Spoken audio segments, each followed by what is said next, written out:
Bonsoir à tous, bienvenue dans votre émission, votre projet pour la Réunion. Troisième volet sur l'esclavage, la réconciliation. Bonsoir, Justine Mitra-Bessière de Racine CAF. Troisième volet, aujourd'hui, là, on aborde la résilience ou autre chose. Alors, bonjour à tout le monde et merci à Créole FM de me recevoir, Média OI. Aujourd'hui, on va parler de la réparation. On a dit, c'est le troisième volet. Et ce chapitre de la réparation, c'est un chapitre qui, à mon sens, est essentiel. Alors, d'abord, pour parler de la réparation, je vais parler d'un mot qui a été mis en place par François Saint-Omer qui s'appelle l'enzistissement. L'enzistissement. Alors, l'enzistissement, c'est quoi? C'est deux choses. C'est d'abord ester en justice et c'est rendre justice. Alors, juste pour préciser que ester en justice, c'est simplement aller remplir les actes qui amènent au procès devant le tribunal. Voilà. Donc ça, c'est pour la partie administrative. Ouais. Et la partie rendre la justice, c'est la partie africaine des choses. Parce que nous pouvons très bien imaginer rendre la justice sous un arbre. Par exemple, on en a le Rombaoba, Bassanine, un arbre magnifique. On peut très bien imaginer un rassemblement de sages, comme nous trouvons en Afrique, et puis nous parle. Donc, c'est les deux concepts, en fait. Pourquoi il faut réparer? Juste prendre un exemple, pas loin de chez nous, c'était à Mayotte, avec le... Et il y avait un nom, ce monsieur qui... Oui, je vois, ouais. Mais c'est la coutume, en fait, de Mayotte coutume, aussi, d'invoquer, enfin, de convoquer le sage pour qu'il règle le problème de la société ou de l'entourage. Ou deux ou trois personnes. Voilà. Ouais. Mais ça fonctionne toujours comme ça, en fait, en Afrique et tout, quoi. Ouais. Et moi, je pense qu'il manque à nous ce côté-là de réunion des sages, en fait. Alors, c'est quoi mais je pense que pour rendre la justice, il faut vraiment comprendre comment fonctionne la société réunionnaise. On est dans une société qui est injuste à plusieurs niveaux. Injuste du point de vue de la justice, injuste du point de vue de la société. On est dans une société qui est appauvrie, qui est en maltraitance permanente, qui est injuste socialement. Donc on a une justice sociale à mettre en place, on a une justice réparatrice par rapport à l'histoire, on a une justice culturelle, on a tous ces points-là à évoquer quand on parle de la réparation. La réparation, c'est pas simplement, voilà, nous connaissons notre histoire, nous les réparer, non, ça va au-delà de ça. Il faut déjà recenser ce que cette histoire de l'esclavage, de la colonisation, de l'engagisme a créé, qu'est-ce qu'elle a créé comme société, comme socle de la société. Elle a créé une société qui est basée sur le racisme, la discrimination, l'injustice. Aujourd'hui, si on regarde bien, il y a beaucoup de ces relents du colonialisme, de l'esclavage et de l'engagisme qui continue.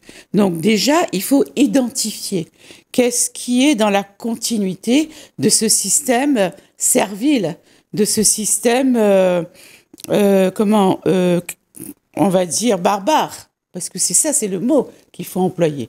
Donc, qu'est-ce qui est dans la continuité? Identifier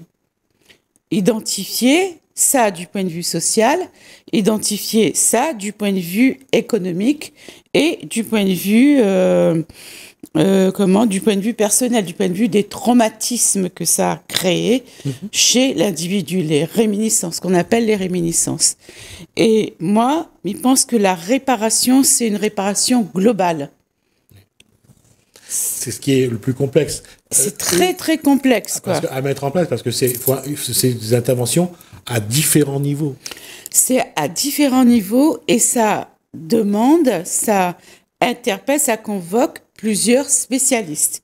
Des spécialistes du point de vue de l'économie, des spécialistes du point de vue de la psychologie, des spécialistes du point de vue de l'histoire, de l'anthropologie, bref, un ensemble, un parterre d'experts, mais n'a pas que l'expertise que va régler le problème, n'a aussi comment l'expert, il dialogue avec la société réunionnaise, avec la population, avec le peuple. Donc, tu vois, pour moi, c'est ça la réparation, c'est tout un programme politique et sociétal qui accepte, pour une fois, de se mettre debout et non pas assis et de relever problème par problème. Mais prends en haut un seul problème, le problème du logement. Alors, les anciens esclavisés, quand Zotla a été affranchi, les engagés, il a vécu dans des camps. D'accord? Alors, on avait, du temps de l'esclavage, les camps malbars, on avait les camps malgaches, on avait les camps africains. Et puis, après 1848, on est arrivé dans les camps urbains. Par exemple, tout le boulevard Sud. Le boulevard Sud est traversé par des camps, camp Ouzou, camp Cadix, camp Gémer. Ça, c'est vraiment la population qui arrive du système esclavagiste, qui sont affranchis, qui vient habiter là. Ils habitent là dans des bidonvilles. Imagine à haut 1848 jusqu'à à peu près 1960. Donc presque un siècle. Oui. Banal a vécu là dans des bidonvilles, c'est-à-dire des maisons que l'effet de briques et de broc, c'est des tôles entassées, c'est des tôles cassées, que le génie de cette population ouvrière l'a réussi à rassembler, à faire des maisons, à faire un toit. Et nous, quand nous l'a travaillé dans le Loire Sud, que ça a dit, Cyclone, à chaque fois, il arrive, il casse tout ça, ça va chercher ce tôle partout, et puis, il reconstruit. Donc, tu vois un peu, on est dans ce contexte-là. 1960, Debré arrive et dit, il veut pas voir des poches d'insalubrité urbaine. Ça veut dire que déjà, 100 ans d'années de cette population ouvrière les considérait comme étant de l'insalubrité urbaine. Donc, on comprend c'est quoi la mentalité, quelle image, quel regard on a sur la population ouvrière. C'est le même regard qu'on a posé sur la population esclave, c'est-à-dire c'est des gens qui sont au service des maîtres, des gouverneurs, et qui doivent faire ça. On leur dicte ce qu'il y a à faire. Mais on n'essaye pas de prendre en compte, pour mettre en place une politique sociale, urbaine et culturelle, de leur savoir-faire, de leur savoir-être, de leur savoir culturel. Donc, repartons de là. Aujourd'hui, la continuité de ça, c'est les lotissements sociaux, dans lesquels le problème du malaise social continue.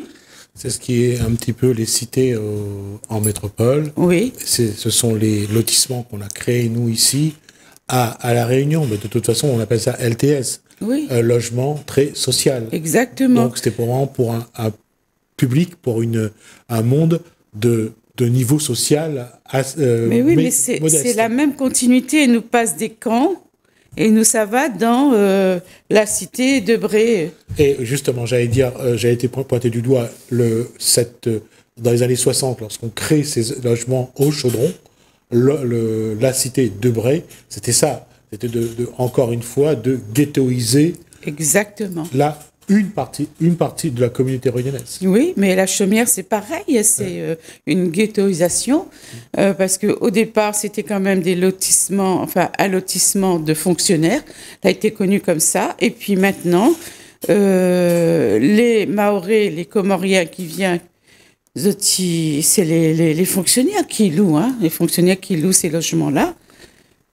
Tous les Réunionnais qui voient arriver cette population, ils partent, parce que dans un discours, il est impossible de vivre avec ces gens-là. Ouais. C'est ça. Donc ça, c'est aussi un racisme que les ambiants, que les endémiques, en fait. Ouais. Vous comprenez? Donc, comment nous réfléchissons, comment nous analysons ce racisme endémique? Parce qu'il est vraiment endémique, puisque la société réunionnaise est née sur ce racisme-là. Et quelque part, ça continue. Aujourd'hui, ça continue dans le regard qu'on porte sur la masse des Mahorais qui arrivent, des Comoriens. Et on n'essaie pas de se dire que ces gens-là, ils sont venus aussi en tant qu'esclavisés, en tant qu'engagés, qui font partie, peut-être qu'ils sont venus chercher le bien-être, qu'ils n'ont pas chez eux, mais en même temps, ils sont aussi venus sur les traces de leur histoire.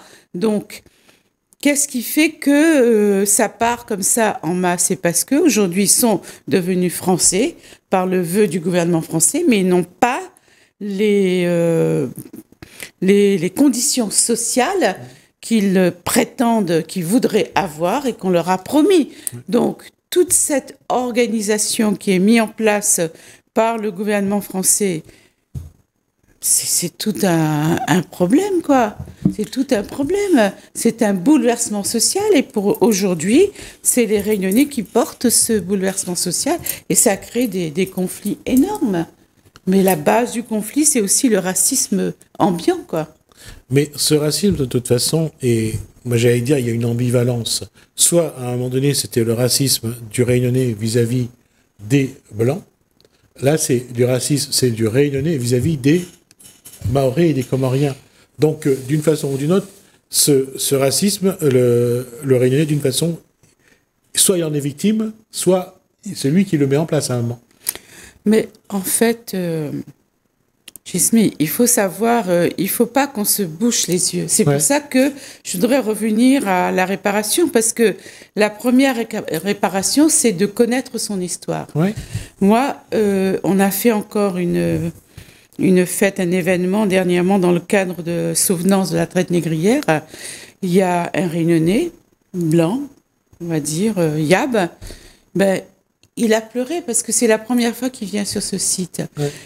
Un Réunionnais qui est en contact pour la première fois avec son histoire, la première chose qu'il fait, c'est qu'il s'effondre, il pleure parce que il revit cette période.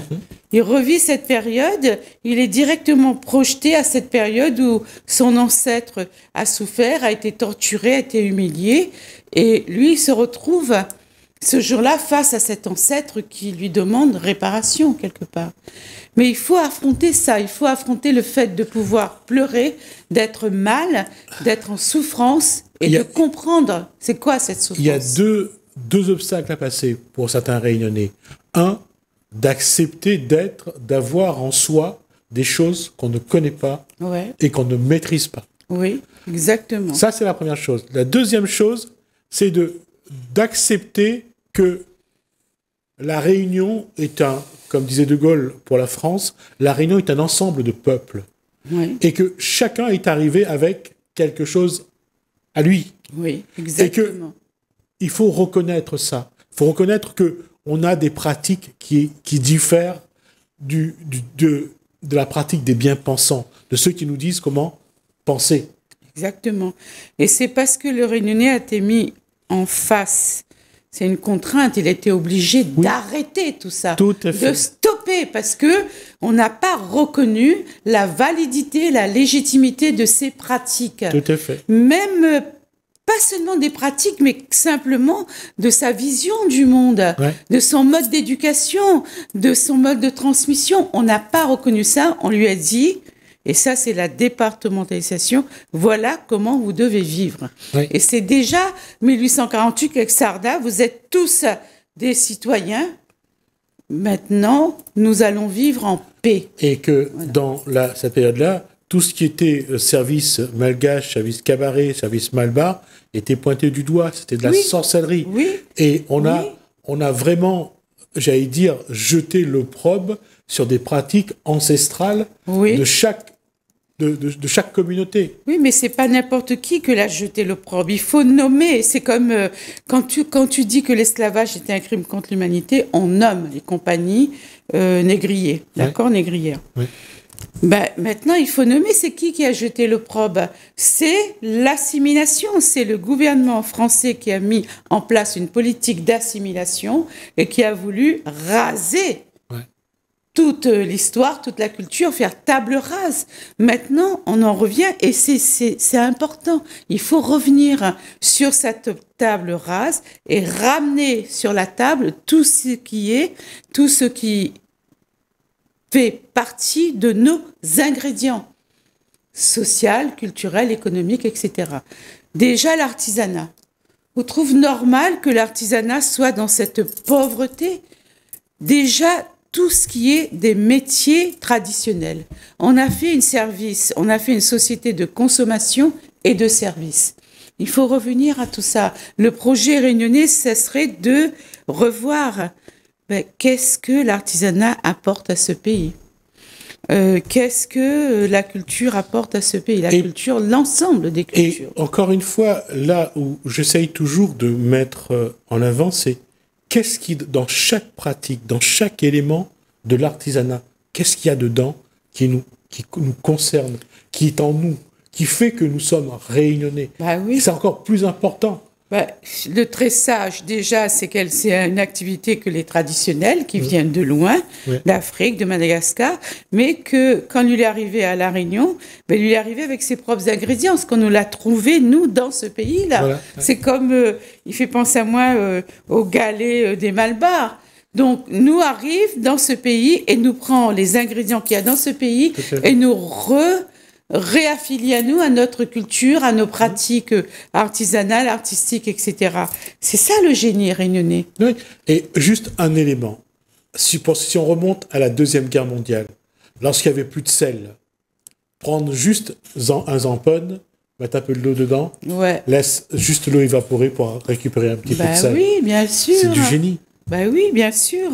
Mais partout, on pense que nous sommes capables de résister à tout ça, à l'oubli, à l'effacement, etc. Et d'ailleurs, c'est bien parce qu'il a eu résistance qu'aujourd'hui, nous peut en parler et que nous avons tout un groupe de personnes qui revient sur la nécessité de connaître l'histoire et de s'approprier. Donc ça, c'est la réparation. La réparation, c'est une réparation institutionnelle. L'histoire, il faut qu'elle soit apprise comme un enseignement, toute l'histoire, faire la vérité sur l'histoire. La question des logements, quand il parle là-haut des logements indignes, il était déjà ça dans les camps. Il disait, c'est des logements indignes. Mais il avait une organisation sociale, il avait la cour. Aujourd'hui, dans les lotissements, la population la reproduit la cour. La cour, c'est vraiment le lieu où les jeunes se rassemblent, où ils discutent de toutes sortes de choses, mais aussi ils prennent des décisions. La cour, c'est important. Avant la cour, c'était cet espace qui réunissait l'ensemble des bidonvilles qui étaient en cercle. Et là, les familles, ils retrouvent Azote là pour raconter des histoires, pour prendre des décisions, pour régler les problèmes. Les enfants y appelaient les voisins, ma tante, tonton, cousin, cousine.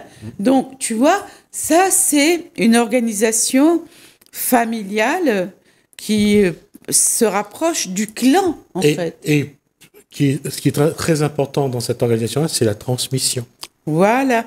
Mais justement, comme il parle de résistance, c'est que la transmission, elle a toujours existé. Toujours. Malgré le fait qu'on a voulu mettre en place une autre transmission. Tu vois, une transmission qui ne nous appartient pas, en fait, qui ne vient pas de nous. Et c'est ce qui explique qu'aujourd'hui, l'EHPAD, que ce soit ici ou ailleurs, est une bonne solution pour couper cette transmission. Déjà, c'est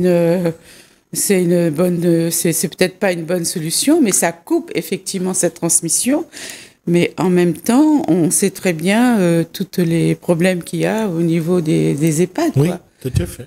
Parfois, c'est des mouroirs aussi. Ou c'est des mouroirs. Voilà, donc après, ce qui a été perdu, mais ça s'est maintenu dans certaines familles réunionnaises, cette nécessité de s'occuper de son vieux, de son malade, de ses faibles, de tout ce qui est faible dans la cellule familiale, ces handicapés.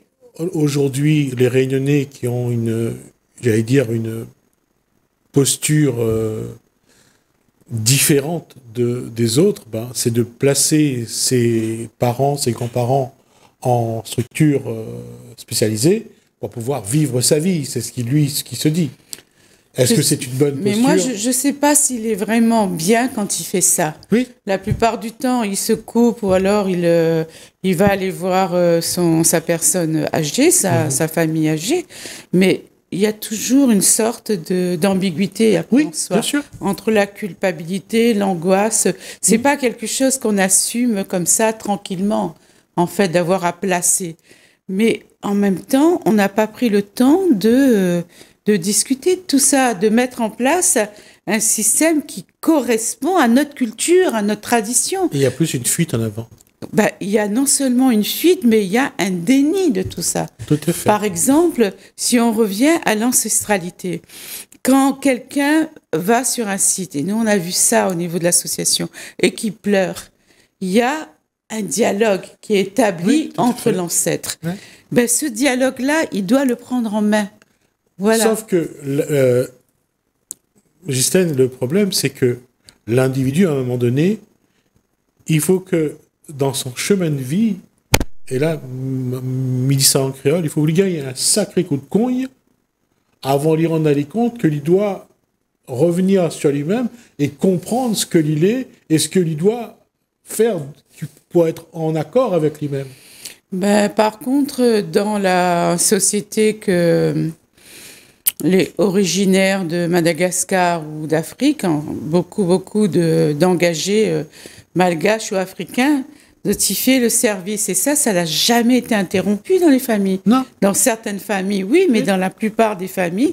Et là, c'est un lieu vital, quoi, de transmission. Tout à fait. Et quand il gagne un coup de cogne, ben, la seule personne à qui il réfère à lui, c'est à son ancêtre. Tout à fait. Et il lui pose la question, ben, pourquoi ce coup de cogne? Comment il peut guérir de ce coup de cogne? Donc, tu vois, cette relation permanente, il existe parce qu'après, lui, il va mettre en place une stratégie de réparation de ce coup de cogne-là. Et moi, je pense que ça, c'est des pédagogies qu'il faut que nous prenions en compte, parce que tant que nous n'aurons pas réparé socialement la place de l'ancêtre, ce que lui a emmené comme richesse, comme construction, comme savoir-faire, comme savoir-vivre.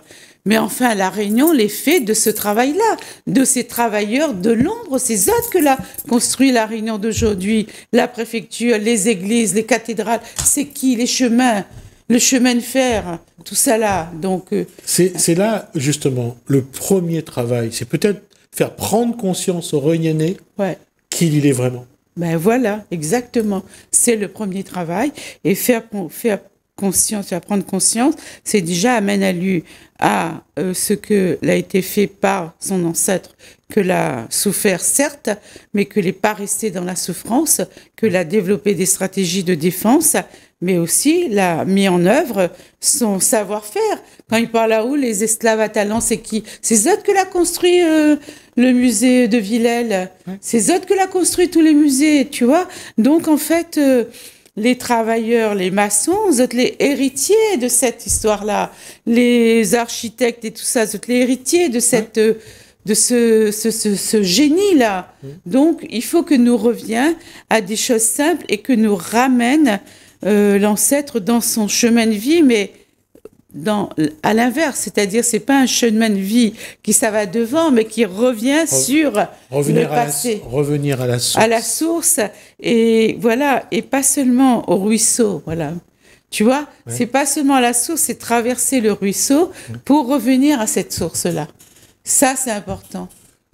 On va voir parce que c'est un travail qui va être long, je pense, on va en discuter, pour voir comment faire prendre conscience aux Réunionnais de ce qu'il est, de ce qu'il y a en lui. C'est le travail qu'il faut faire aujourd'hui. On prendra le temps de le faire, en tout cas. Oui, bien sûr. Merci, Justine Mitravessière de Racine Cave. En tout cas, merci vraiment. Merci à vous de nous avoir suivis. Merci Hélène, merci François, je vous dis à bientôt.